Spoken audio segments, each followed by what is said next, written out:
If your ignition lock warning light is staying on, or flashing.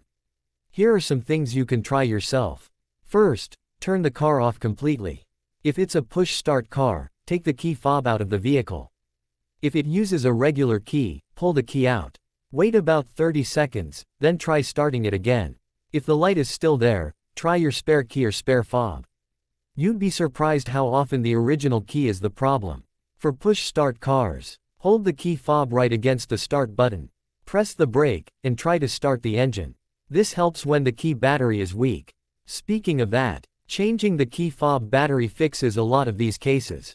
Cold weather makes this even more common. Now pop the hood for a second. Look at the car battery. If the battery is weak, or the voltage is low, the ignition lock system can get confused. Clean the terminals, tighten them properly, and make sure the ground cable is solid. Here's something else that helps. Turn the ignition on. Don't start the engine. Wait 10 to 15 seconds. Then turn it back off.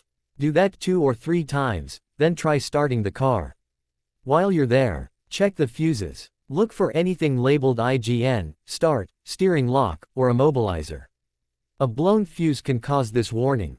If you're comfortable looking a little deeper, use a flashlight under the steering column. Look for loose connectors or damaged wiring near the ignition switch or steering lock.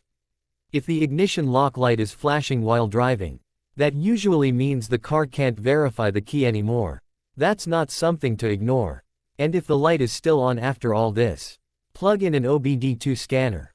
It will usually point to the ignition lock, steering lock module, or key system. At least then, you know exactly what you're dealing with. If this video helped you, hit like and subscribe.